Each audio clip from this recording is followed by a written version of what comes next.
Irmãos, Evangelho segundo Marcos, a partir do versículo 40. A partir do versículo 40, capítulo 1. E aproximou-se dele um leproso, que rogando-lhe e pondo-se de joelhos diante dele, lhe dizia: se queres, bem podes limpar-me. E Jesus, movido de grande compaixão, estendeu a mão e tocou-o, e disse-lhe: quero ser limpo. E tendo ele dito isto, logo a lepra desapareceu e ficou limpo. E advertindo-o severamente, logo o despediu.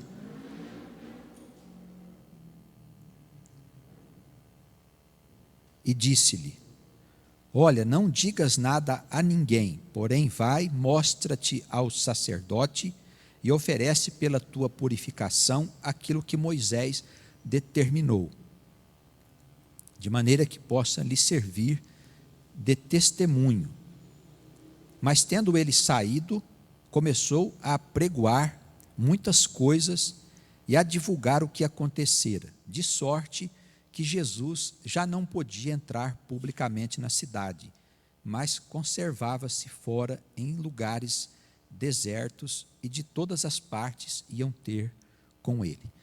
Bem, aqui do versículo 40 ao versículo 45, nós encerramos o capítulo 1. A passagem é bem conhecida. Um leproso aproximou-se do Senhor e colocou-se diante dele de joelhos. E disse ao Senhor: se queres, bem podes curar-me, limpar-me desta enfermidade. E o Senhor ficou com uma grande compaixão, foi movido por uma compaixão íntima no seu coração. Ele estendeu a mão sobre o enfermo e, tocando nele, disse: quero que fique limpo. E a lepra, ela desapareceu.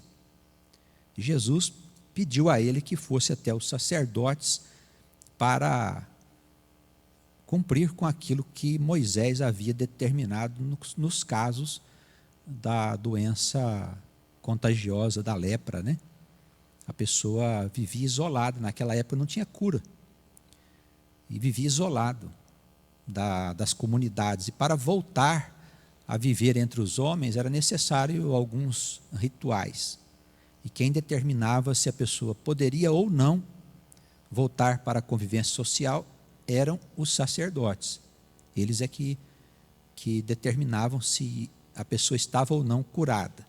Por isso o Senhor disse que iria servir esta cura de testemunho perante os sacerdotes.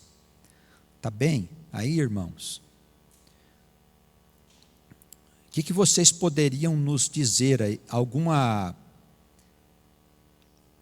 postura que nós temos de ter diante do Senhor nas nossas petições? O que nós poderíamos dizer aí? Quem pode falar alguma coisa? O senhor não, pastor não. Pastor não tem que falar. Vamos lá, irmãos? Vamos imaginar que nós tivéssemos algum tipo de petição ao Senhor. Não vamos falar de lepra, porque acho que não teremos que passar por uma prova tão difícil. Maria Tereza.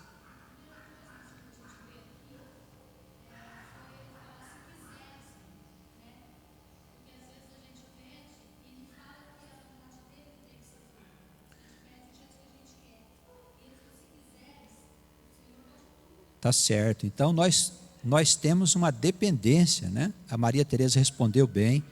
Nós temos uma dependência do Senhor, porque a cura ou a solução de qualquer problema que nós venhamos ter depende da vontade de Deus.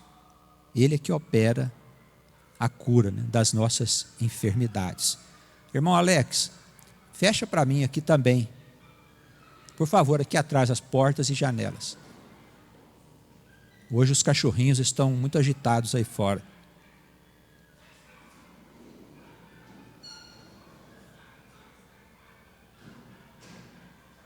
Não consigo entender porque lá tem tanto.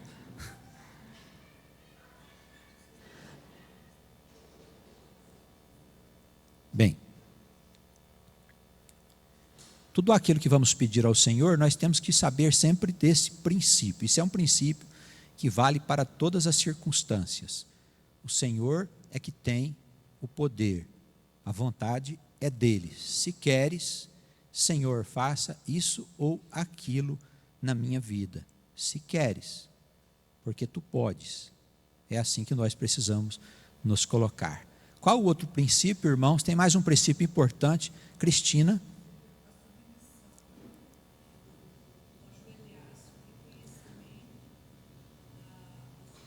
Da superioridade do Senhor. A Cristina, ela respondeu bem.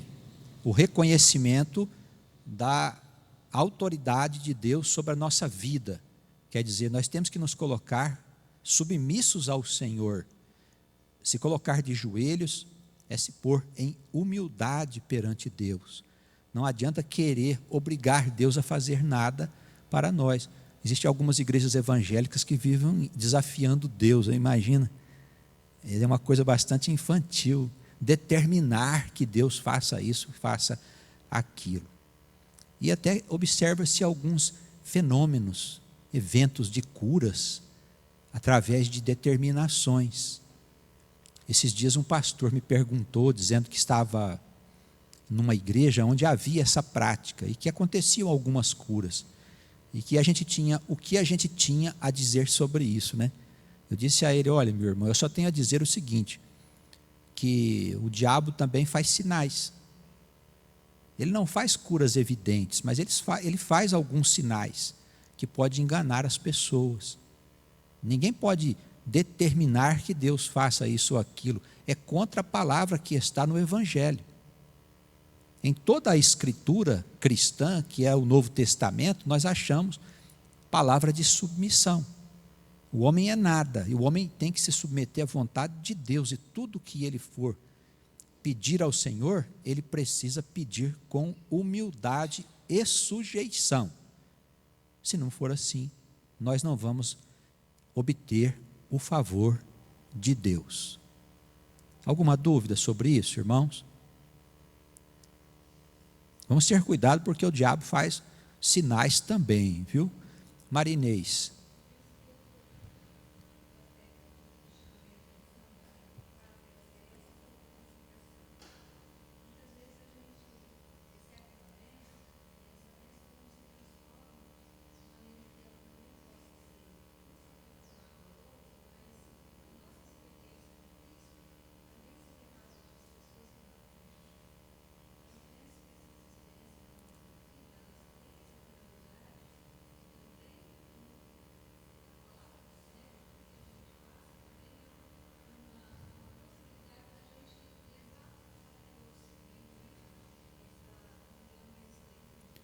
A Marinês nos diz, então, que a nossa cura, quando nós obtemos o favor de Deus num pedido nosso ao Senhor, deve servir de testemunho, não é? Nós temos que dizer às pessoas que fomos curados pelo Senhor, que o Senhor fez grandes coisas por nós, de maneira que o nome do Senhor seja conhecido, né?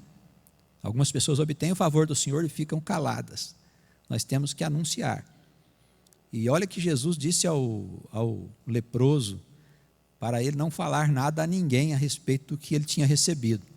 Mas quem pôde segurar a gratidão desse homem? Ele saiu anunciando e dizendo, olha, o Senhor me curou, o Senhor fez grandes coisas por mim. Eu penso que todos nós faríamos isso. Acontece que Jesus, ele não queria que os judeus pensassem que ele fosse o Messias, que iria libertá-los politicamente. Eles esperavam um Messias que viria para destruir os reinos que estavam subjugando o povo de Deus, destruir o Império Romano. E Jesus, ele não era um Messias que veio aqui para promover guerras, mas para nos ensinar os caminhos do amor, do perdão, da misericórdia. Por isso Jesus não queria que as pessoas vissem nele esse Messias que é esperado por lá até hoje. Amém? Alguma dúvida, meus irmãos, sobre esse trecho? Até aí deu para entender direitinho? Muito bem. Que o Senhor nos abençoe. Pois não, pastor?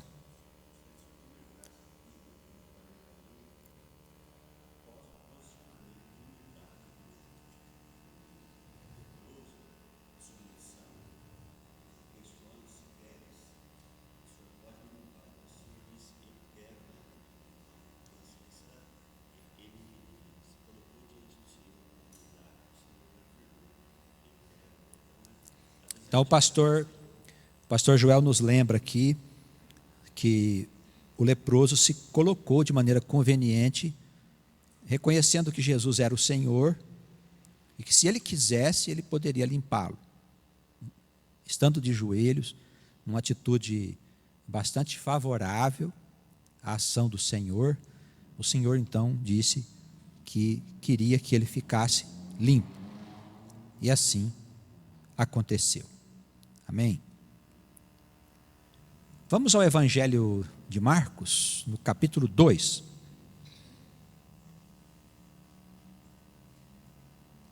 Evangelho segundo Marcos, capítulo 2. Vamos ler entre os versículos 1 e o versículo 12. E alguns dias depois, entrou outra vez em Cafarnaum, e soube-se que estava em casa. E logo se ajuntaram tantas pessoas que nem ainda nos lugares junto à porta elas cabiam. E o Senhor anunciava-lhes a palavra.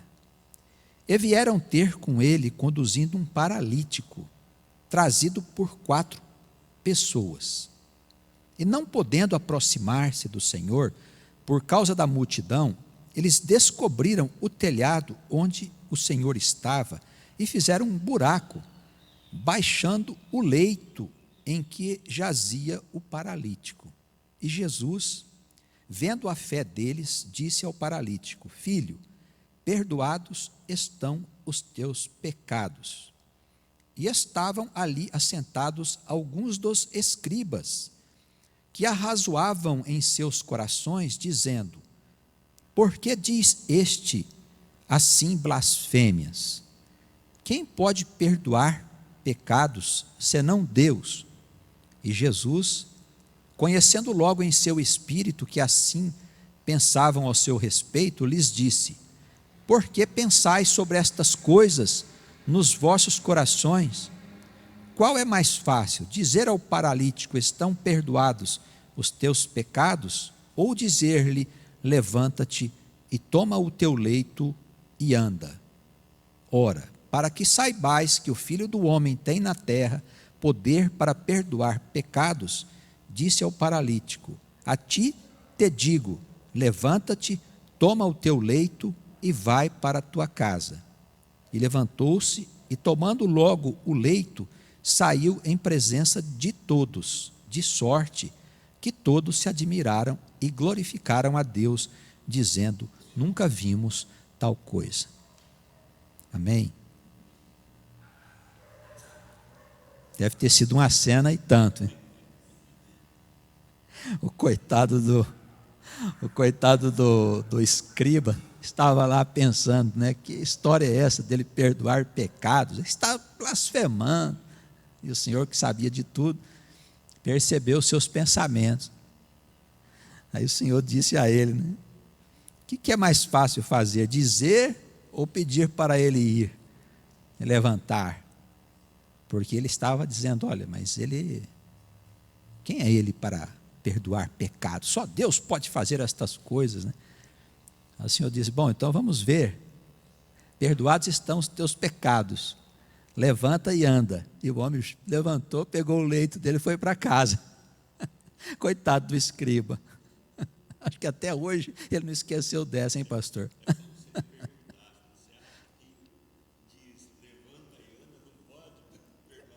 É verdade. É verdade. Foi uma cena e tanto, né? Bem, vamos ver aí algumas coisas, irmãos. O que ressalta aos irmãos na nossa leitura? Alguns aspectos para nós promovermos o estudo. Vamos lá? Tem algumas coisas interessantes. Por exemplo, Qual que é o principal ministério da igreja? Qual é o nosso papel principal? Todos nós podemos e devemos exercer esse ministério, porque ele não é de uma pessoa, ele é de toda a igreja. Qual que é o principal ministério da igreja de Cristo? Anunciar a palavra de Deus. Todos nós precisamos anunciar. O crente precisa ser assim, aquela pessoa que incomoda, sabe? Está sempre querendo falar de Cristo. O pessoal do mundo diz que a gente é fanático, meio maluco, mas não tem importância. Ah, já chegou aquele sujeito que vem me falar de Jesus. Fale de Jesus para ele. Nós temos que incomodar. Temos que ser ousados, como foi o leproso quando foi curado. Saiu contando para todo mundo. Nós temos que falar das maravilhas do Senhor para o povo. Isso é anunciar a palavra de Deus. Faz isso, para você ver como você vai receber boas coisas do Pai. Muito bem, então o principal ministério da igreja é a anunciação. Nós vimos aí que Jesus estava numa casa, num lugar, onde uma multidão ficou em volta dele ouvindo a sua pregação. Havia um paralítico por lá.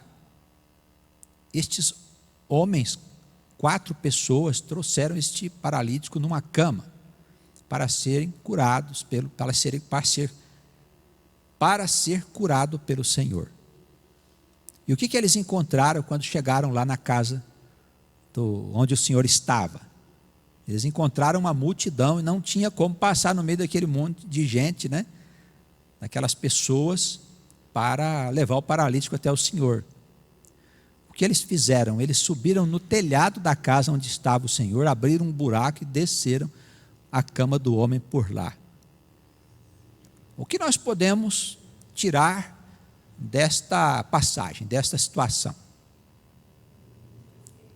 Irmão Joaquim primeiro.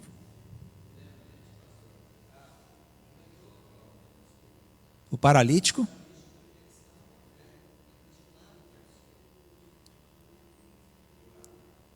Mas o paralítico. Hã?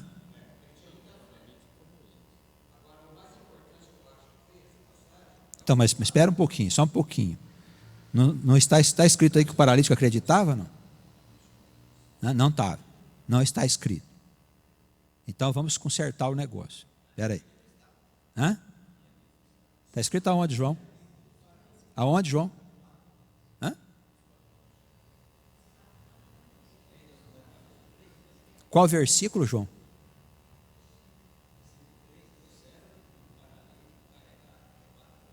Sim, mas eles não dizem que o paralítico cria no Senhor. Hã? Ah, bom. Quem acreditava que ele poderia ser curado eram os 4. Não fala que o paralítico acreditava. Sim. Aquelas 4 pessoas tiveram fé.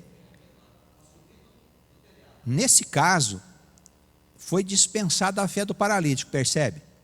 Então, o que está acontecendo ali? Uma intercessão. Nós podemos interceder por uma pessoa que não crê? Podemos. 2 ou 3 ou mais que creem podem interceder por uma pessoa que não crê. Podemos interceder, foi o que aconteceu. Eles levaram o paralítico. O paralítico, coitado, vivia naquela situação.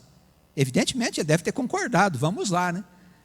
Mas o que moveu esta cura foi a fé dos 4 que o levaram. Quando nós vamos interceder por alguém, eu pergunto à igreja, é um processo simples?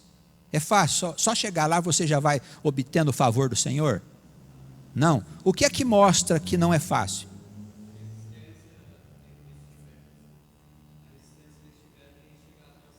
Quando eles chegaram na casa, havia uma dificuldade, um obstáculo, né? Uma multidão estava ali em volta, é isso, né? Estava ali. O que eles fizeram? Pegaram o paralítico, voltaram para trás, com o paralítico? Não, o que eles pensaram? Vamos dar um jeito de resolver isso. Tamanha era a fé, né? O irmão Joaquim lembra bem. Tamanha era a fé e eles perseveraram. Vamos resolver a questão. Deram a volta na casa. Naquele tempo as casas tinham acesso ao telhado.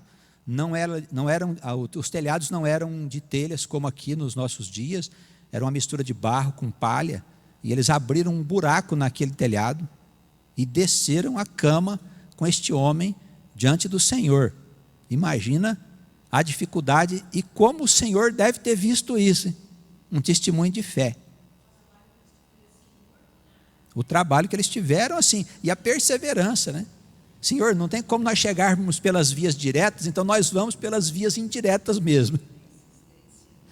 Quando nós vamos interceder por alguém, irmãos, pode acontecer de a gente achar obstáculos. Esses obstáculos precisam ser vencidos por nós. Nós não podemos desanimar quando houver alguma coisa que atrapalhe a nossa intercessão. Amém? Podemos interceder e devemos fazer. Não dizer, isso não tem jeito. Tem jeito sim. Para quem tirou água da pedra, tem jeito sim. Para quem abriu os olhos de cego de nascença, tem jeito sim. Para quem levantou o paralítico, tem jeito sim. Amém? Sandra? Foi um senhor buraco para passar a cama toda.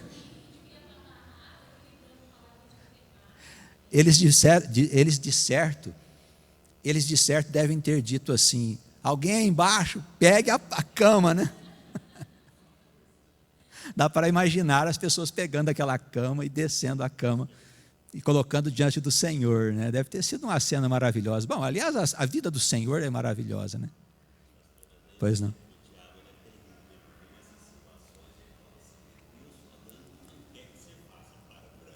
É verdade, às vezes o diabo cria essas mentiras, dizendo que não quer que a gente faça, por isso está aquele obstáculo ali. Intercessão, ela não tem medida, viu gente? A intercessão, ela não tem juízo.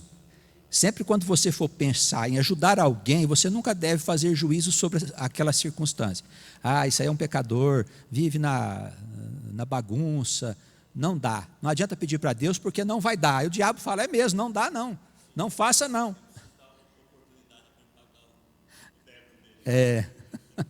Verdade.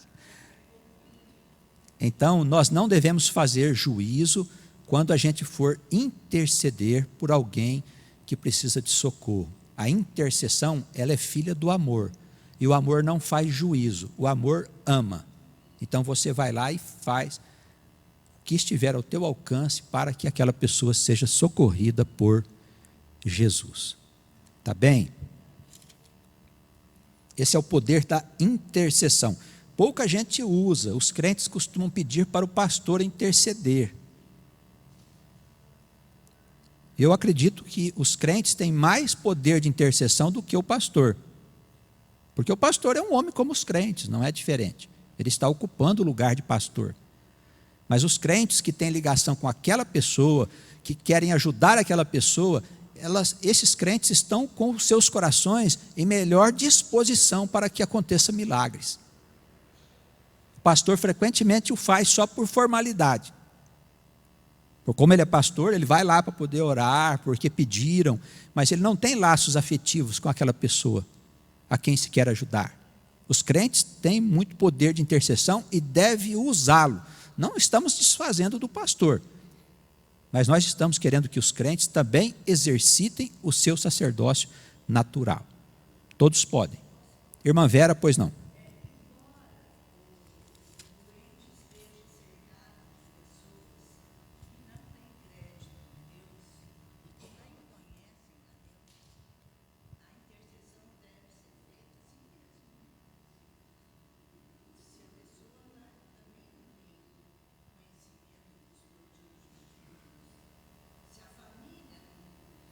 Estas coisas, irmã Vera, elas não são consideradas. É isso que eu estou dizendo. O amor, quando intercede, ele não olha isso.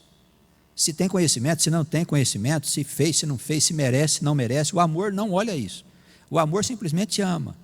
É como Deus, quando nos ama por meio de Jesus. É injusto o que Ele faz. Eu falo isso, as pessoas ficam assustadas, mas é claro que é injusto.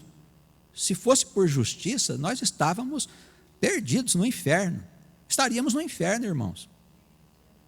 Queimando lá no fogo do inferno, tenha certeza. Os nossos pecados são tantos. E o que ele faz? Ele não nos julga. Isso é bom para que a igreja saiba qual é o espírito dominante na igreja. Onde existe muito juízo e pouco amor, está presente a lei e não Cristo. Julgamentos não faz parte dos planos de Deus em seu Filho Jesus. Não faz parte. O intercessor, ele vai pedindo por misericórdia. Você chega na casa do doente pedindo misericórdia. Senhor, tenha misericórdia dele, tenha compaixão dele, tenha compaixão de todos nós. Só misericórdia. A gente não leva em consideração as circunstâncias. O amor não olha as circunstâncias. Quem é apegado na lei não consegue, né? Tem gente que é muito grudado ainda na lei, tudo que vai fazer já vem com aquela, será que merece? Com aquele raciocínio, aquele pensamento, né? Será que merece? Será que dá? Será que o Senhor vai ouvir? Não faça isso. É claro que não merece. É claro que não merece. A intercessão é por amor. Tá bem?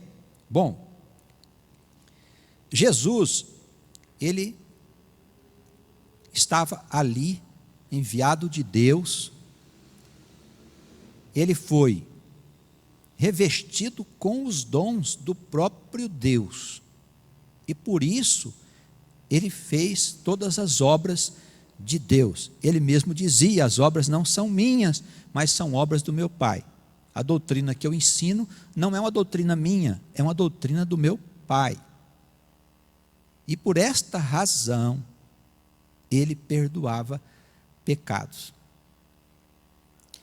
Essa é a grande questão. Nenhum outro profeta, ou santo, ou homem, ou ser vivente teve esse dom. O que irritou profundamente os seus inimigos. Vê que o escriba diz, não é possível, só Deus pode perdoar pecados.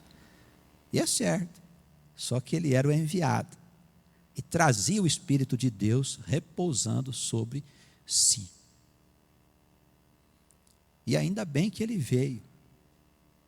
Se apenas ele teve esse dom, como seria se ele não tivesse vindo, irmãos?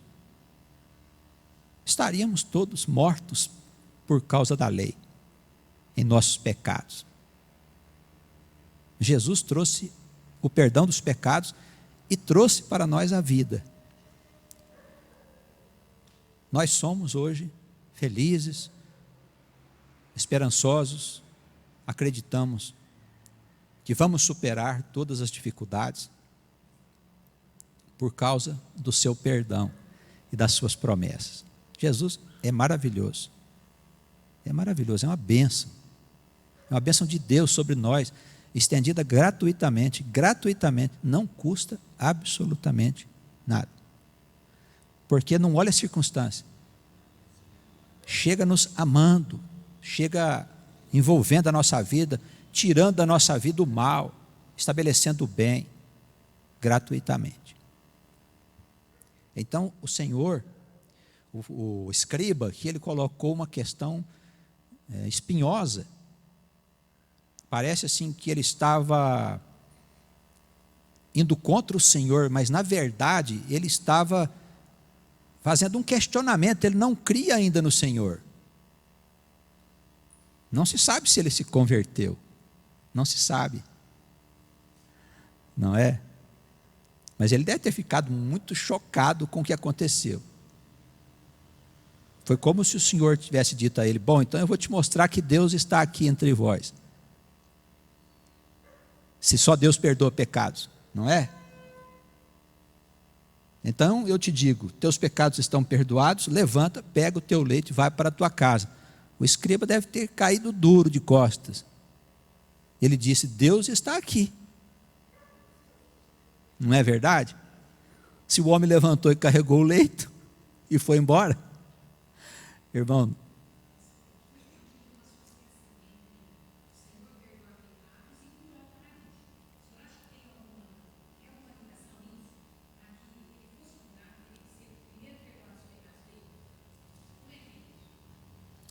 Ele perdoa os pecados primeiro e cura depois. Essas curas assim de levantar paralítico, desentortar pessoas tortas, limpar lepras na frente de todo mundo assim, enfermidades graves, isso só acontecia com Jesus. Esses eventos, hoje fala-se muito em milagres, mas os milagres são sempre subjetivos. Não são milagres desta envergadura. Só o Senhor fazia isso. Se as enfermidades, elas são produto de pecado, primeiro o Senhor perdoa e depois cura. Porque a cura não vem sem o perdão. É como se ele tomasse a dívida daquele pecador para ele naquele momento. Então ele está livre. Agora é só restaurar a matéria e mandar o sujeito embora. Quando ele perdoou, ele amou aquele paralítico e tomou sobre si, como diz o profeta Isaías, a enfermidade dele. Olha que Jesus pega toda essa sujeira nossa e põe nas costas dele, já pensou? É muito amor por nós, não é? As nossas maldades, a nossa vileza, os maus pensamentos, todas essas coisas, ele administra tudo isso em si. É uma coisa divina, não tem? É muito especial. Né? Nós temos uma admiração, uma coisa, um sentimento de amor, de adoração a Jesus. Não tem o que dizer.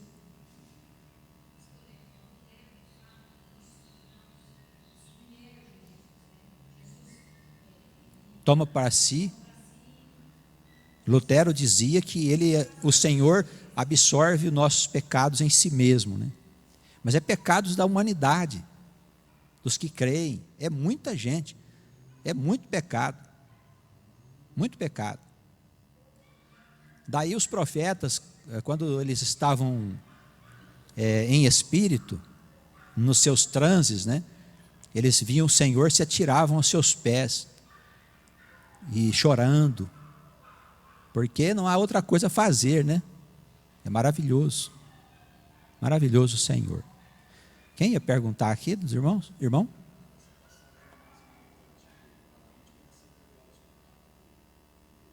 Sim.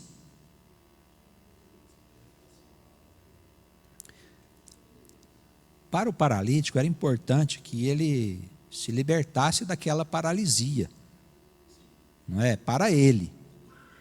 Mas isso num contexto mais humano, mas num contexto mais divino, tudo fazia parte do plano de Deus para mostrar que o Senhor perdoa pecados. O paralítico foi só parte dessa obra, né? Ele não estava preocupado com a paralisia. Existem muitos paralíticos por aí que passam a vida toda paralíticos, né?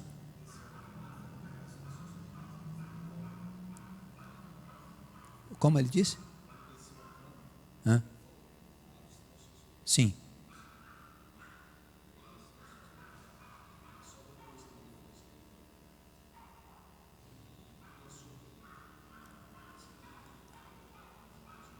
Sim, sim.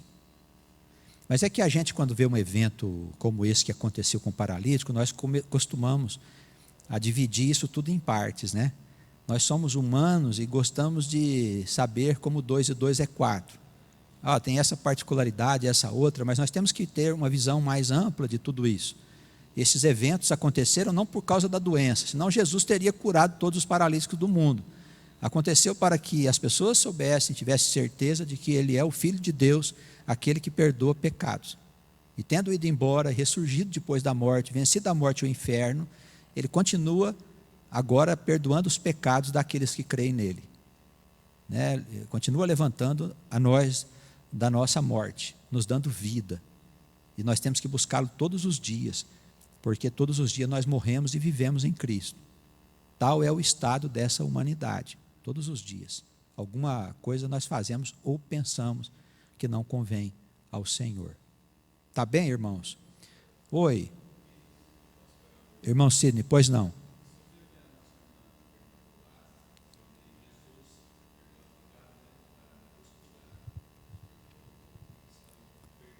Sim.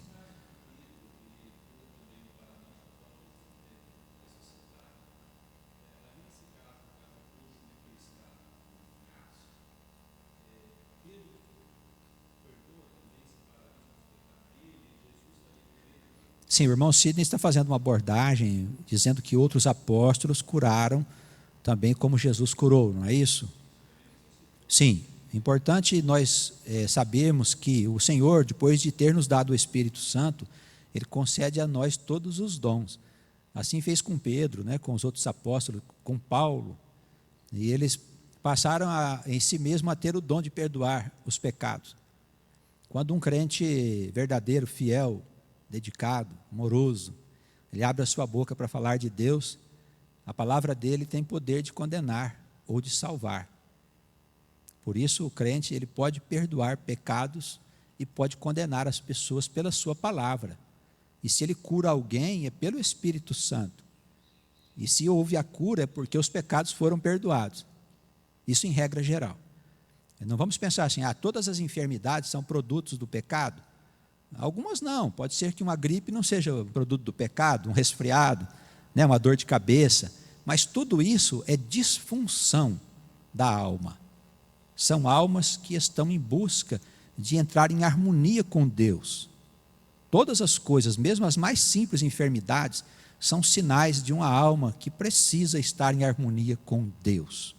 Isso no sentido geral. Não precisa dizer que essa ou aquela doença não é produto do pecado, aquela essa não é. Não. De uma forma geral, tudo que nós passamos nesse mundo, que nos incomoda, que nos aborrece, tem a ver com a necessidade que nós temos de nos ajustar. Por isso, depois que o Senhor ressurgiu da morte para a vida, Ele concedeu aos seus apóstolos o Espírito Santo em Pentecostes, e pelo Espírito Santo nós passamos a ter os dons de Cristo. E a sua palavra, se você for uma pessoa séria, e comunicar a palavra de Deus a alguém que você quer salvar, que está na vida torta, essa sua palavra tem poder de condenar ou de salvar, por causa do Espírito Santo. Não somos nós que perdoamos, viu, irmãos? Mas nós passamos a ter o dom. O que aconteceu com Pedro foi isso, Sidney. Ele passou a ter os dons do Espírito. E assim ele fazia sinais, e outros fazem também pelo Espírito Santo. Está bem? Olha que responsabilidade. Hein? Mas nós precisamos ser sérios com o Senhor, né? Viver para o Senhor de verdade. A maioria de nós nós somos meio fraquinhos, né? Viver com o Senhor. A gente vive com o Senhor, mas daqui a pouco a gente não está com o Senhor. A gente é assim nesse mundo, né? Convém se dedicar ao Senhor.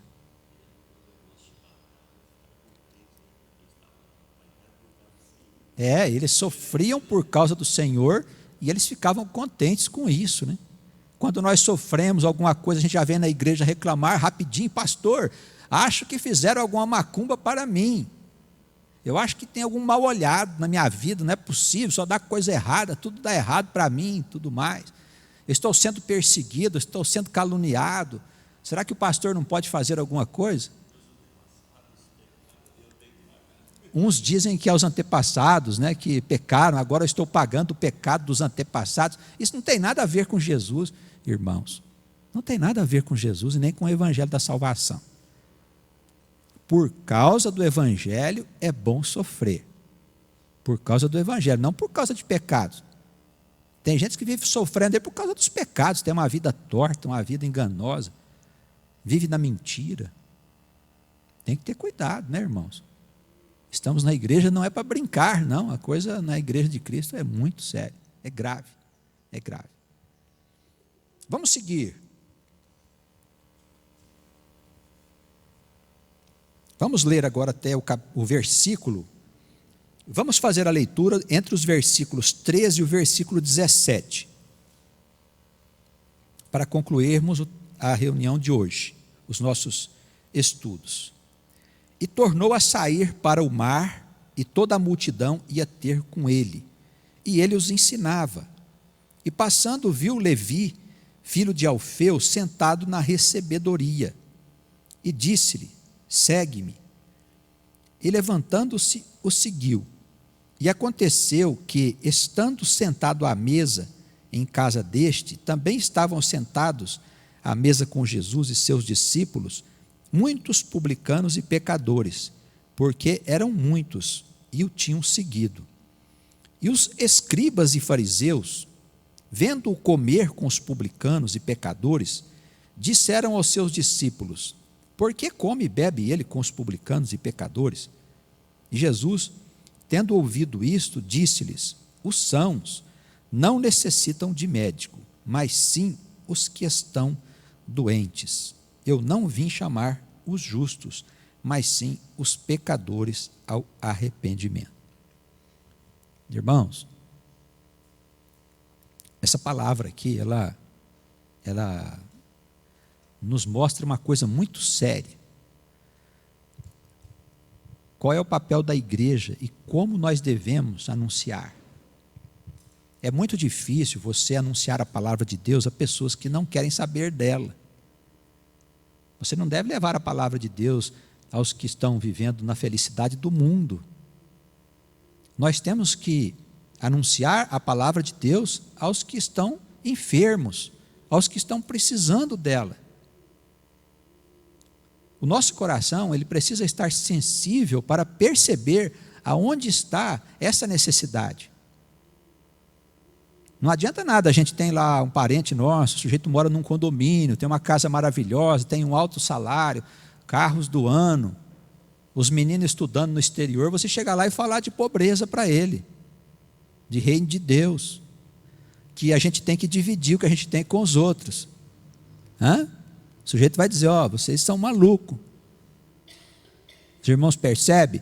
No entanto, se você falar com aquele que tem necessidade de que nós precisamos viver como irmãos e ajudar uns aos outros, você vai encontrar ressonância.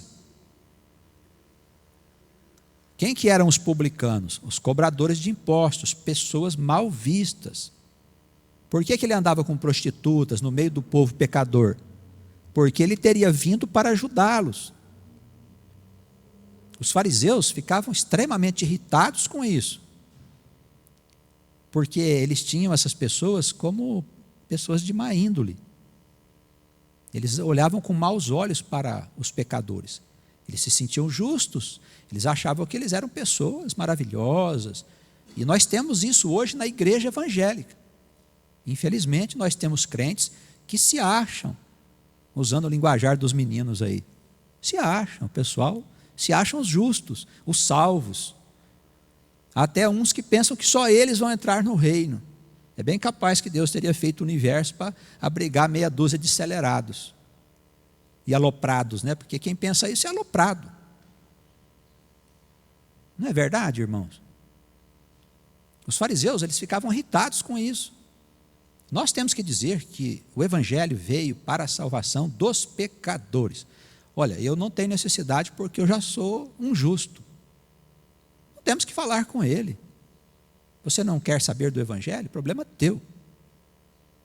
A gente se vê lá na curva. Se ele está achando que nós não vamos ver ele, nós vamos vê-lo. Ai daqueles que ouvem a anunciação e viram as costas para o Senhor. Quando nós estivermos subindo para a vida eterna, nós vamos passar com toda certeza na porta do inferno, e eles vão estar lá dentro. E nós seremos chamados para ver, porque servirá de testemunho. Está vendo esse aqui, ó? Põe o dedo, molha o dedo na água, vem pôr na minha boca, estou morrendo de sede, estou com calor, pede para alguém dar um soprinho em mim aqui. Espera aí, eu vou chamar a pessoa que falou para você da palavra de Deus que você não quis, um momentinho só. Fulano, vem cá, abre a porta aqui. Está vendo esse sujeito aqui? Ele não falou com você num dia assim, assim, assim, sobre a palavra de Deus. Você teve oportunidade, você não quis. Agora fica aí, você vai ficar à esquerda, você vai ficar com os bodes. A anunciação é uma coisa gravíssima, é para o mundo todo, não é para uma igreja não, gente, é para o mundo todo. Mas nós vamos encontrar ressonância entre os pecadores, entre as pessoas que estão perdidas, atormentadas, que estão passando necessidade. Essas pessoas, elas estão mais propensas a aceitar a anunciação. Jesus deixa claro: eu não vim para os justos, eu vim para os enfermos. Amém? Todo mundo aqui se sente enfermo? Levanta a mão quem se sente enfermo da alma. Todo mundo? Tem alguém aí que não levantou? Nós vamos puxar a orelha dele.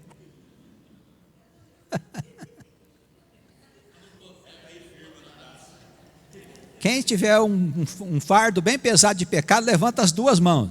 Aê, isso. Muito bem. Sendo assim, nós já estamos confortáveis, né? Sendo assim, já estamos confortáveis, porque o Senhor veio justamente por nossa causa. E aí estamos tranquilos. Com os nossos pecados, com as nossas transgressões, nós não temos do que nos esconder. Já colocamos as nossas transgressões nas mãos do Senhor. Ó, Senhor, está aqui, ó.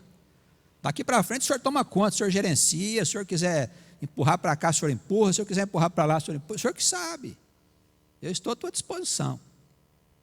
Pior é o sujeito que não levanta a mão, o justo. Porque ele tem que sustentar a justiça dele até o fim da vida. Sabe o que é isso? Ele se fazer de bom, de santo. Já imaginou o justo com os seus pensamentos? Quando o justo tem um pensamento ruim, ele pensa uma coisa pecaminosa, ele entra em desespero, porque ele é um justo, ele não pode pensar aquilo. Percebe que situação desconfortável é a situação de um justo? E tem alguns que pensam e nem sabem que pensam. E aí vão para lá. Quando chegar do lado de lá, ele vai ver que isso não é justiça. Que nós nos tornamos justos por causa da nossa fé em Jesus. E que se temos alguma virtude, a virtude vem dele pelo Espírito Santo.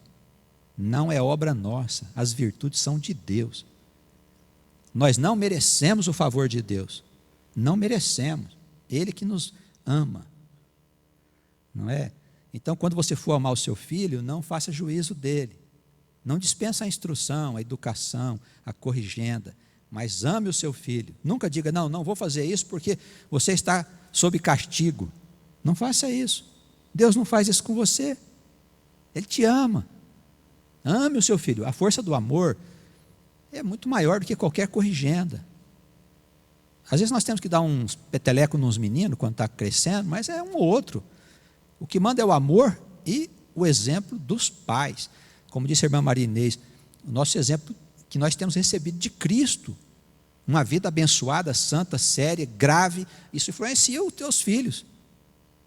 Se os pais são profanos, materialistas, envolvidos com os prazeres mundanos, as crianças também serão assim.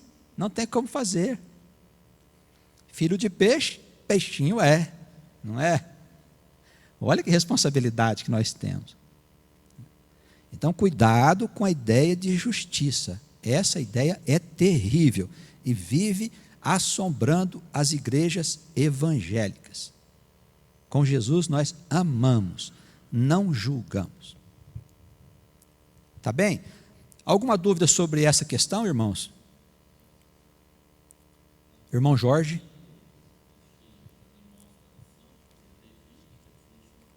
Uhum.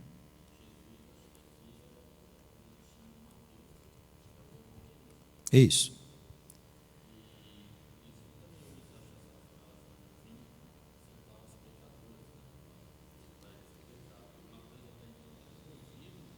Porque ele era o cobrador de impostos, né? Isso. Andar com o Senhor. O duro é o Senhor passar e dizer para a gente, segue-me. Quem não vai? Hã? Hein, pastor?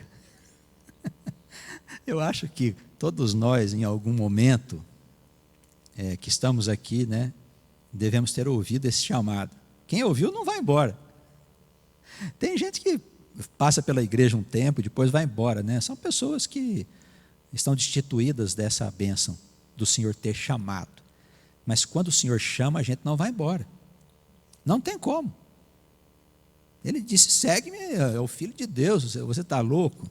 É o Deus em pessoa falando com você, segue-me, como é que você não vai? Nem pergunta como, Senhor, como é que eu vou ganhar dinheiro, como é que eu vou sustentar minha família? Você percebe, não existem essas preocupações. Esse aí não disse, não, Levi não disse, eu vou, deixa eu acabar meu serviço aqui, né? Depois eu vou. Não, ele simplesmente virou as costas para o serviço e foi embora seguindo o Senhor. Estava preocupado, ele sabia que ia ter todas as coisas com o Senhor. Guardadas as proporções, nós também precisamos ouvir esse chamado. Segue-me. Vem. E a gente vem. E olha que ele nem quer que a gente abandone nossa vida, hein, irmãos? Mas quando a igreja for trabalhar, for servir, estou aqui, sou o primeiro. Estou aqui, pronto. O que temos de fazer? Evento beneficente, encontro de irmãos, qualquer coisa, estou à disposição. Eu estou à disposição, minha casa está à disposição, meus bens estão à disposição. Qualquer coisa que eu tenha, que eu faça, está à disposição do Senhor. Ele me disse, segue-me. Eu vou mesmo. Se ficar doente, vai também. Se sofrer um problema qualquer com o diabo, às vezes o diabo arruma umas confusão na nossa vida, só para dizer para nós aquilo que ele sempre disse aos que sofreram a sua perseguição. Onde está o seu Deus? Aí você fica, por que eu estou passando por isso? Será que Deus esqueceu de mim? Acho que eu não estou na igreja certa. Pronto. Já arrumou o que ele queria. Então, se ele te der uns tombos, você se levanta e vai firme. Não é? Eu costumo ver o diabo como um cipoal, da onde a gente saiu. Sabe aquele... Eu não sei se na sua época, pastor, acho que você conhece o arranha-gato. Arranha-gato é um cipó espinhoso, né? Nós que somos caboclos do interior, quando nós estávamos andando no meio do mato, esse negócio grudava na calça da gente, mas não soltava mesmo. E você saía arrastando aquilo pela mata fora, né? E aquele trem ia pegando nas coisas e você ia arrastando. Eu acho que o diabo é que nem um arranha-gato, sabe? Ele agarra na gente, não solta, sai para lá, e ele vai agarrando.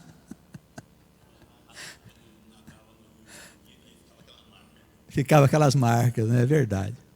Então é que nem um cipó arranha-gato o diabo, ele não larga do nosso pé, ele agarra, quer nos arrastar, e você vai levando ele, mata adentro. Você viu a luz, agora você quer luz, você quer sair daquele cipoal, você olha para frente e vai arrastando tudo. E se ele quiser, ele vai junto. E se o negócio estiver empacado, você pega a escritura e lê em voz alta para ele escutar. Espera aí que eu vou escutar, você vai escutar, você está pegando muito no meu pé, vai escutar a palavra de Deus, aí lê alto para ele escutar na sua casa, bem alto para ele, vou ler a palavra de Deus. Nossa, ele fica danado da vida, ele não gosta da palavra de Deus. Espera um pouquinho que eu vou ler um salmo aqui, eu vou ler o Salmo 23 para você ver quem é meu pastor. Lê o Salmo 23 em voz alta para ele. Aí ele fica danado. Está dando insônia, não quer me deixar dormir, eu vou lá para a sala, eu vou ler a escritura, você vai ver o que eu vou fazer, eu vou ler toda a escritura. Não é? Todas essas coisas e procedimentos faz parte da nossa força em arrastar esse cipó com a gente até ele sair do nosso pé. E quando ele saía, né, pastor, o cipózinho ficava para trás, era um alívio, a gente ficava livre daquela coisa que ficava arranhando a gente. Ficava umas marquinhas, viu, gente? Quando ele vai embora, ficam umas marquinhas também, mas a gente vai em frente.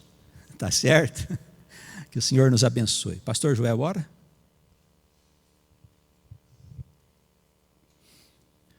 Senhor Jesus, nós queremos te agradecer, Senhor, porque nos ensinaste uma doutrina maravilhosa, a doutrina que favorece os pequenos, os caídos, os enfermos. Nós que acreditávamos num mundo onde eram favorecidos os grandes, e vem o Senhor nos apresenta essa bênção. A igreja te agradece, Senhor, porque o Senhor nos acolheu, nos reuniu aqui. Obrigado por tudo que aconteceu nesta manhã, pela palavra, pelo estudo e pelo Espírito que nos encheu de alegria e esperança para darmos sequência à nossa vida. Obrigado, Senhor.